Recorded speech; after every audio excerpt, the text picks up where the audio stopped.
I'm Vin LeBate. I'm Melanie Dunn. And this is Rare Candy, a Pokemon podcast. Hey everybody, you remember last time we had returned to our home of Pallet Town to make a delivery to Professor Oak, and he had finally given us some pokeballs so that we could actually pursue that personal growth that had been promised to us in that beginning text. So now we are setting back out to Viridian City through Route 1 and its tall grasses, only now we can catch us some Pokemon. Yeah, I actually didn't know. I thought there was something wrong with me or with my game when I tried to catch one earlier on and realized I have no Pokeballs. And I thought I had done something wrong. But no. Nope. So heading up along Route 1, you can catch those Rattatas and Pidgeys, which you should do because that's all you have access to right now, and you're going to need some help. I caught a Rattata, her name is Deborah, and a Pidgey that I actually don't think I bothered to name because it's a Pidgey. Yep. What does it say about me that I have two Pidgeys now? Although there's a specific reason. I think you overheard the reason why. Oh, yeah. I got the second Pidgey. The second... So I caught... What did I catch? Just to recap. The one whose name I still can't say, Rattata. Mm-hmm. I was saying Rattata or something like that, like a frittata. I don't know. And then I caught a Pidgey, and we'll talk about the bug Pokemon later, I guess. But I did manage to pick up a Caterpie and a Weedle, perhaps. Anyway, I had a whole bunch, and I wasn't really using them. Lost my train of thought. What was I talking about? You caught a second Pidgey. Oh, that's right. The second Pidgey. Just today, it appeared to have some sort of special ability. And I'm trying to remember. You saw it while I was playing, right? Yep. What it was. I don't remember which ability it was. It was evading. It was only a level 2 Pidgey, but it managed to evade my attack. And the game prompted me by saying Pidgey evaded something about evading my attack. And I had never seen that before. So Vin made the comment that, well, maybe it's a Pidgey with special ability. So I decided to catch it. So I now have 2 Pidgeys. I'm not sure what I'm going to do with them, but... Yeah, no one's ever sure what they're going to do with Pidgeys. Yeah, because, again, Pokemon can sometimes have different abilities, and Pidgey can have the abilities Keen Eye or Tangled Feet. I don't know what Tangled Feet does at all. My Pidgey has Keen Eye, which prevents loss of accuracy, and Tangled Feet, is a later one that does not exist in this version. So actually, maybe they just all have Keen Eye, and that was the first time that you saw it trigger. Could be. Yeah, it was definitely Keen Eye. I remember that now. All right, so my Pidgey is really not all that special. I should probably get rid of it, but I think I can deposit it in the computer or something like that. Yep. You can dump spare Pokemon into the computer network, where they will exist as data, which plays into another Pokemon fan theory that Pokemon are actually beings of pure energy and thus can be transferred into your computer as such. You can make of that what you will, dear listeners. So catching Pokemon at this point is pretty simple. You can just hit them a couple of times till their hit points are a bit on the low side and throw a Pokeball at them, and you're probably going to get yourself another Pidgey or Rattata. So there's not really that much to say yet, because we met Pidgey and Rattata last time. But upon returning to Viridian City, we'll find that that old guy who was blocking half the town has had his coffee and is up and about and interested in teaching you how to catch Pokemon. And he'll actually give you a little sample battle where you can watch him do it. Oh, yeah, that's right. I was confused because at this point I had already battled quite a few times, so I was like, why is this guy doing it? I think it's just the way my particular gameplay worked out. Yeah, I think he's there for the particularly unambitious. Gotcha. In case, or, the very young, because I guess children play video games sometimes. But, he will not only give you a full battle to watch, he'll give you an item called a Teachy TV, which does not exist in any of the other games. This is its one appearance, and you can log into the Teachy TV and watch little Pokemon training videos. And maybe if y'all are nice, I will sit through them all and report back. So far, I have not done that. I watched one, and a Poke Dude pops up and tells you about various Pokemon tricks. Yeah, is it bad that I didn't watch any of them because I just didn't feel like sitting through? I feel like maybe it's for if you're really, really, like you said, new or... Yeah, it's just better to go out and battle, I think. That's how you learn. Yeah, it did not appear to be super necessary. There's also a Pokemon school in the area, which makes me think that Viridian City is the center of education in the Kanto region. I missed the school. I had a museum. Is it different? Oh, that's in Pewter City. Too far. Oh. Okay, you know what? I just got really confused, and now I'm realizing there was a school, and I just think I missed it or ignored it or walked through it. There's not, nothing actively happens in the school, but you can go up and read the chalkboard, and it will tell you about various status effects. So it'll tell you about poison and paralyze and burns. Oh, I did see this. I remember it now. I think it didn't register that it was a school. I was just in some building reading about poison and burns, and I was like, okay. Yep. Gotcha. It's educational, but not super necessary at the moment. And then, of course, you also have access to your first real Pokemon Center and Pokemart, where you can stock up on Pokeballs and various curing items, and really you should get some Pokeballs, because the party is about to get started. Yeah, and I don't know if this is a good time to interject that this is where I was so scared to leave Viridian City because I kept running back to the Pokemon Center to get recharged because I didn't want to spend money on potions and keep throwing them, because I kept wandering into the forest and fighting the bug Pokemon and all the jerks out there who just want to fight you whether you want to or not. And then going back to getting healed and then so it took me forever to get out of the forest just for that reason. I was paranoid that there wouldn't be another Pokemon Center for a long time. But there is, much later. I mean, not too much later. Yeah, that's a fair instinct, though. I'm always, no matter what the game, I'm always averse to both stocking up on and using consumable items. Because, particularly in Pokemon, it uses a turn, which is a fairly big sacrifice in terms of the speed of battle. But out of battle, they're pretty handy. But I could just save my money and go buy some more Pokeballs and heal up at the Pokemon Center. Mm-hmm. But your Pokemon do appreciate, not being allowed to black out in the middle of a fight. I suppose that's fair. If I were a gladiator, I would appreciate a potion every now and again. Yes. If I were a gladiator, that would be a bad idea. If you were a gladiator, we wouldn't be recording a podcast right now. You'd be out gladiating? Yeah.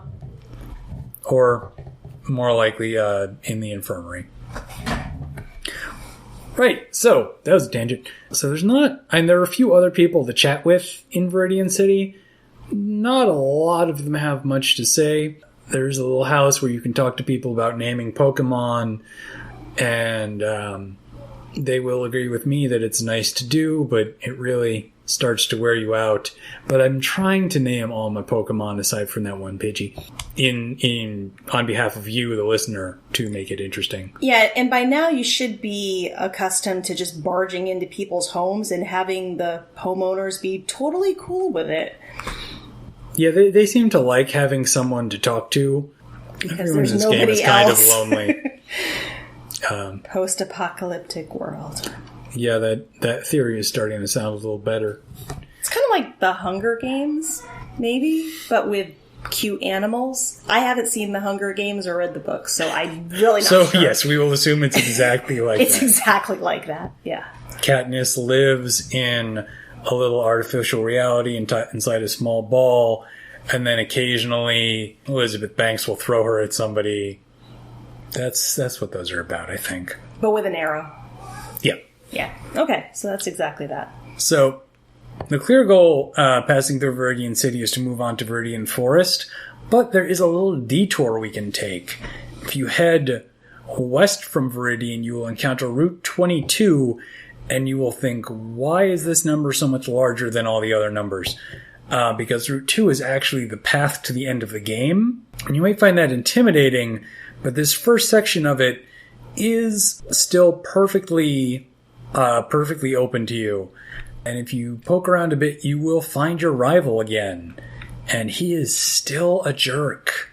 But he will have a little fight with you.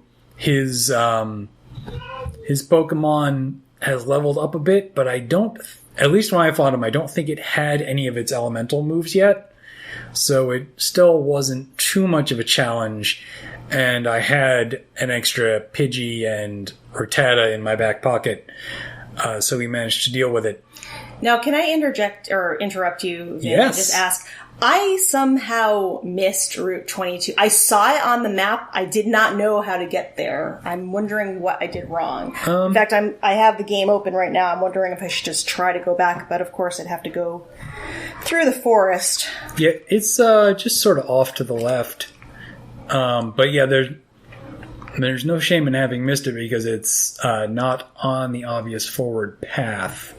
It's just sort of off to the side. Because this is Route 2 up here. Right, and there's the dude with his coffee. Yep. And then you go left. See, I feel like I didn't see this before. But Yeah. How far do you go? How far does it go?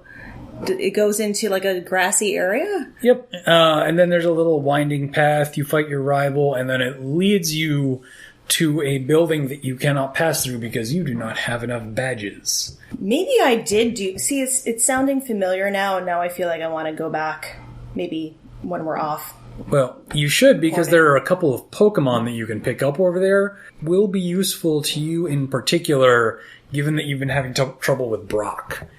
As on Route 22, you can find Spearows, which are like Pidgeys but less boring. And whose Japanese name translates to Demon Sparrow. Which is awesome. Yeah, that's pretty cool. Oni Suzume. And then you can also find one of the less compellingly designed Pokemon, but very handy, Mankey. Which is a monkey with a pig nose and limbs. But Mankey is a fighting type Pokemon, which is going to help you against rock types that Brock is stuck up on. Yeah, I missed this whole detour somehow, and I'm having some trouble with Brock. Jerk. Yeah, that's the trick of Charmander, is that it becomes fairly badass in the long run and in the short run, but it has trouble with the first couple of gyms because it is fire type. Fire types are very strong in the offense, but they're going to have trouble with rock and water, which are things you're going to encounter in the early gyms. Yeah, I've lost to Brock twice already, and I'm like, what am I doing wrong? Yeah, see, whereas I show up with a Bulbasaur, and it's just like, crunch. Yeah, I lost with Charmeleon, Yeah. which is the evolved form of Charmander, so that should tell you something. Yep, so you can make that detour, and that'll help you out. But then we're going to pass on from there, because again, it's a dead end because we don't have any badges, into Viridian Forest.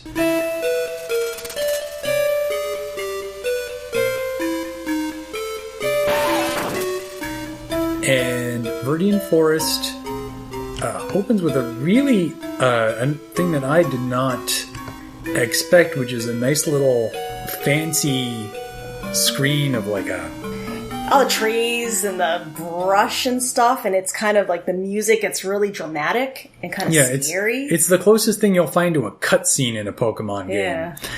Which is I thought something was going to jump out at me. Which is a pleasant vista, is what you get. And then you're in the first quote-unquote dungeon of the game. And not only are there wild Pokemon all about in patches of grass that you have to pass through in order to proceed, there are other trainers here who want to take a piece out of you. On the upshot, they're not very good at it. Yeah. Because the AI for trainers, particularly for these guys, is not very sharp, so it will just sort of use moves at random, and because they're using these early bug Pokemon, most of those moves will be String Shot, which does no damage, and which just slows you down, which speed is something that can be useful to manipulate sometimes, but not often. So unlike the Rattatas early on that could take down your defense or move up their attack, I forget which, and then hit you real hard, the bug Pokemon will just slow you down so that you will hit second while they are slowing you down. Yeah, they evolve quickly. Now, I know that, first of all, because one of the bug catchers told me that. But now I'm going to have trouble remembering, but I think it was a Weedle that I had caught, and it evolved into... I should look here. What does it evolve into? A Kakuna? Kakuna, yes. Yep. The bug Pokemon are kind of... It takes a little bit to figure out what you're supposed to do with them. That was my experience, anyway. Yeah, especially these two, because in the forest you're going to find two parallel sets of bug Pokemon, Caterpie and Weedle. Weedle has the extra bonus of being a poison type, but beyond that, they're just two kind of squishy bugs that use a lot of string shot, which again just lowers your speed. And they will both evolve into cocoon Pokemon, Metapod and Kakuna respectively, which will, when encountered in the wild, only use one move, and that is Harden. That's right. And I was so confused. I was like, what is it doing? Yeah. It's just hardening. Yeah, when you find them in the wild or with another trainer, that's the only thing they can do, which raises their defense, which just means that you're going to be fighting them for a long time. And theoretically, you could really make a strategy of this if you wanted to wage a war of attrition and force your opponent to use all their moves up. But in the wild, it just means that you're kind of spending a lot of time beating down bugs. On the upside, all these trainers are dropping cash. Oh, yeah, that's right. This is actually the first time I learned that, you can earn money doing this. Yep, and that is really the only reason you want to talk to other people in this game, is to beat their Pokemon and get money. It's not true. You want to talk to people for all sorts of reasons. Well, I ended up doing a lot of fighting in Viridian Forest because I was trying to make my Charmander stronger, which worked out really well because I got Charmander to evolve, although he's not really helping me right now, Charmeleon, but again, we'll go back to that, I guess. Yeah. He'll be plenty useful when you're not fighting rocks. Yes, I hope. And so you've got those two parallel sets of bug Pokemon. Once they evolve all the way, you'll be dealing with something more interesting. Weedle ends up as a Beedrill, which is a pretty nasty little poison guy. And Caterpie ends up as a Butterfree, which is neat because it, I believe, has a flying type added and has all sorts of status moves that it's going to be throwing, which are pretty handy, but we don't have those right now. But if you poke around Viridian Forest long enough, you're going to see something else. There's one other kind of Pokemon here. It's an obscure little yellow thing called a Pikachu. Yeah, I don't know what that is. Very odd. Did you manage to locate any Pikachu in your travels through Viridian Forest? No, just a lot of people talking about, like going to the pet store, the little girl bugging her dad to buy her one. Or catch her one, maybe. I don't know if there's the illegal Pikachu trade or there's a gentleman later who will offer to sell you a Pokemon, but we will find out rather quickly that he is running a scam. Ah, okay. But he's a little farther on. I've only encountered people talking about Pikachu very eagerly. I really want one because it's so cute, but yeah, Pikachu is also very handy. He's actually not going to help you out much against Brock either, but Electric is a very handy type, particularly if you have flying Pokemon around, or once you get on the water, he's going to take those down very quickly. Pikachu wasn't intended as the hero of Pokemon, definitely the game and then the anime after that. It was supposed to be, Charizard, who was supposed to be like the big hero, the big main character. And all the kids, for my daughter's birthday one year, we had Pokemon theme, and it's a lot of Charizard stuff. And, because that was the original intention. But Pikachu is just so damn cute that everybody loved Pikachu, and Pikachu eventually became a Nintendo mascot. And that's why Pikachu never evolves into Raichu on the show, because they want people to keep watching the show, and Raichu just isn't as cute as Pikachu. Although Raichu's pretty cute. I think he's pretty cute. But, Pikachu is so popular that Ash keeps finding excuses not to evolve him. Or something like he decided for himself he doesn't want to evolve, which is kind of weird and raises a whole lot of other ethical issues with the other Pokemon and the way they're treated, but I found that interesting. Especially for the show, you have to wonder, like, if he evolves, will he still be the same person? Yes. I mean, it's freaky, creature? right? I mean, even their name changes, like, without, you don't have a choice. Yeah. You have to call it Raichu. You can't say, oh, the Raichu formerly known as Pikachu. Like, it just doesn't work. Yeah. Although there are also good reasons not to evolve your Pokemon. If you take it slow, they'll level a little faster and can learn certain moves earlier. And depending on which Pokemon you're talking about, some of them will learn moves when they're not evolved that they can't learn after they evolve. Gotcha.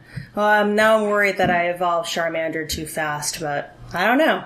I think the starters are usually pretty safe to evolve. Although, if you want to really look into things, again, Bulbapedia has a lot of good information, as does Cerebi.net, which is very much more focused on, on the numbers and the abilities. How do you spell that? Serebii. Cerebi is a Pokemon that we will not encounter in this game. It's one of the rare event Pokemon, so they're very hard to obtain. I think it's the Celebration Pokemon. Like the Pinkie Pie of Pokemon, basically? I think it's more dour than that for some reason. A dour, like a black celebration Pokemon. It's more like a formal. Let me see if we can Interesting. So we're looking it up right now. We are, because that's what we'll do. Oh, that's really... Oh, there it is. He's pretty cute. That's really cute. Guy. Are you spelling it in Japanese? Oh, that's why. Celebi is the English name. Oh, okay. So Cerebi is the... Is the website. Or the way it's pronounced, sort of, in Japanese. Yeah. And... He doesn't look dour at all. It looks really cute. No, He's just got a lot of eyeliner on. So it is really the Depeche Mode of... Yeah. Of Pokemon. He's cute. Yeah, but we won't be seeing him. Apparently he's the last Pokemon in the Johto Pokedex, so he's not in our region. At least not until we get the National Dex, but we won't be doing that for a while. Wait, did you see his ability as the Cure? That's really funny. Ironically. Actually, it's Natural Cure. I made that part up, but see? Natural Cure. Oh, yeah. It's kind of interesting. He's got a dark rock theme. Also, go back to the evolving too quickly. Did you know that, one of my favorite episodes from the first season of Pokemon is Pikachu is fighting a Raichu, and Raichu's owner evolved him too quickly. He never learned some of the basic Pikachu moves. And that's Quick Attack, was it? I think it was Quick Attack. I think it was Quick Attack. I remember that one from all those years ago. So they teach you, they have you watch the cartoon so you can learn lessons about how to play the game better, in hopes that you'll buy the game and play it, and, merchandising and all that. And we did. We do. It works really well. Mission accomplished. Quick Attack is a very handy move because it goes first. That's its thing, is that it lets you jump the line when doing damage. My Rattata has learned Quick Attack. Just FYI, I have a level 8 Rattata because I started experimenting. I've been doing a lot of work in the field just because I don't know what else to do. Yeah, no, that's one of the most important things you can do. It's quite useful because training. It was weak at first. So I'm happy about that. So have you been naming any of your other Pokemon? No, I have not. I'm going to resist naming, except I have, because I said before I have 2 Pidgeys. Now I have Pidgey and New Pidgey. That's a memory device for me, really. So creative. I have been making an effort to name them all. So I have a Weedle named Mike. And, I guess I didn't name my Mankey. That's disappointing. Oh, do you not have the option to name them after? It's just one choice? You will eventually find a place where you can name them, where you can change the names.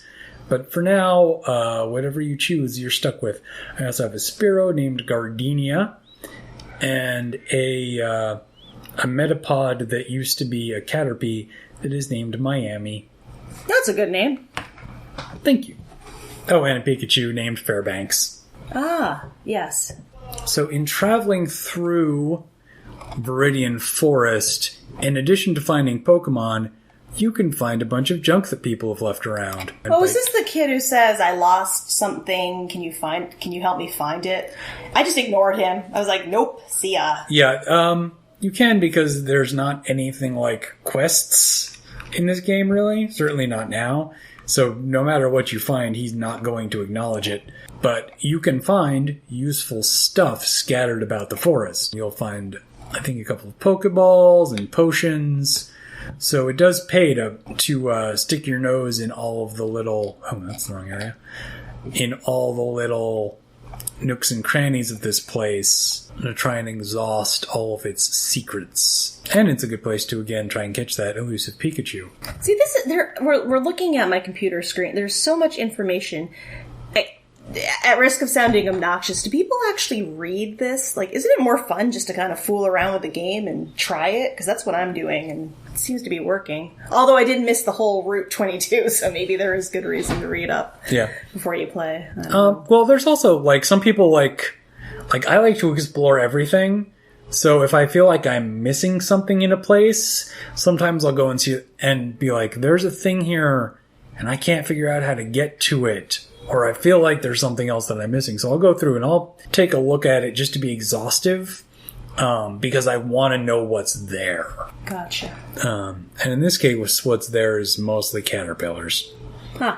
Are those Caterpies? Caterpies, Weedles. But there's also your Pikachu and all that crap that guy brought. Oh, here's all the bug catchers. Rick, Doug, Anthony, Charlie, and Sammy. I think I fought them all. Probably. You kind of have to, right? There's not really a way to avoid them. Yeah, in most of the dungeon-type areas, at least the majority of the fights will be set up so they're compulsory. But you can sneak around the back of some of them. There's at least one in Viridian who will just sort of stand there turning in circles to give you a chance to try and stealth by. But you don't really want to either, yeah. Yeah, well, if you've gotten to the point where your Pokemon are sort of worn down, and you're a couple hits away from whiting out and waking up back in town, sometimes you want to just be like, I just want to get through this space and get to the next thing.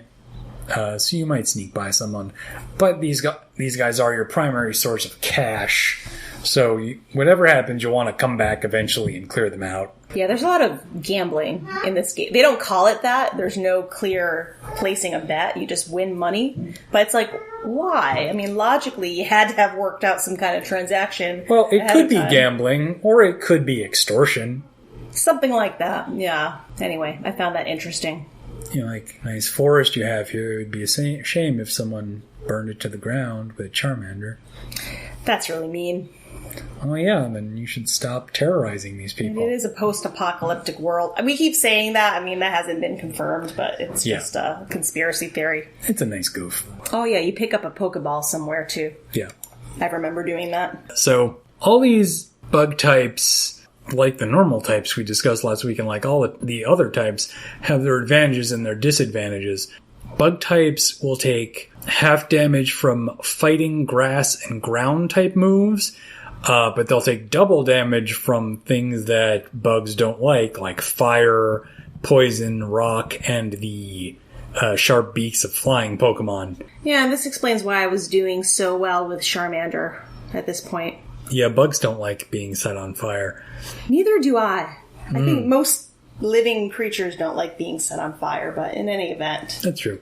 Bug moves have some interesting traits because they do double damage to grass, obviously, but also dark and psychic types. And those are types that can be a little tricky to counter, so sometimes it does pay to have a bug in your arsenal to take down those unusual types. Although bugs also do half damage to quite a number of moves, including fighting, fire, flying, ghost, poison, and steel. And additionally, the fairy type, which has not actually been introduced in this game. So they're good in certain situations, but they have a lot of weaknesses. So have a bee in your bonnet. Yes. Use cautiously. Yeah. Of course, a lot of bugs are multiple type, like that Weedle we mentioned, which is also poison type. So they can make some interesting combos. Moving out of Viridian Forest, we'll pass through the end of Route 2, which is home to more caterpillars and not anything else. And then, once we're done there, we'll be moving on to Pewter City, where presumably we will buy a bunch of bitchin' statues of wizards holding glass orbs. Sounds great. So once again, if you're enjoying the show, please hop on iTunes and subscribe, rate us, leave a review. That goes a long way in helping us pick up new listeners. You can also follow us on Facebook at facebook.com/rarecandypodcast. I'm going to give you the email part. And you can also contact us at rarecandypodcast@gmail.com. And remember, all girls leave home someday. It said so on TV.